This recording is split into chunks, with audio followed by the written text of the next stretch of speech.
Let's talk about one of the most often discussed topics in the yoga world, which is touch and hands-on assistance.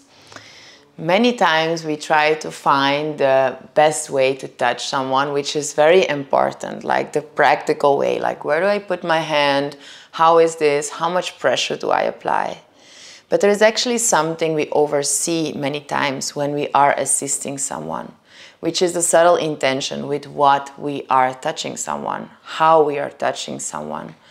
Are we touching them because, we think we have to do it, or we should do it, or there's a lot this like subtle intention of fear of like how, instead of like why do I want to touch this person? And when the energy that propels our touch becomes, I want to support this person, it's not just a physical assistance, it's an energetic support you're giving someone. By placing the hand, and of course we are adjusting the physical position, we are helping the person to find more openness and on a physical level experience it, which helps to embody them, for them to embody something.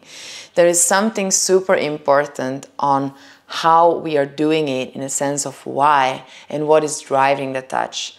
So next time you are touching your students and you are doing it, can you invite this subtlety of deeply wanting to support the other person, wanting well-being for them, and therefore transforming these individual doubts and judgments on ourselves into this universal commitment to serve the others and to transmit an energy of acceptance, of love and kindness in the way we touch others. And that touch goes way beyond a physical assist. It's an energetic, it's an emotional, and it's just an overall loving assist.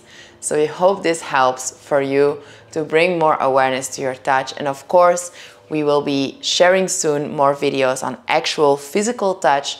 But for now, as you're touching someone, can you be super aware to propel and amplify the energy of love in the way we touch others during yoga class. Thank you.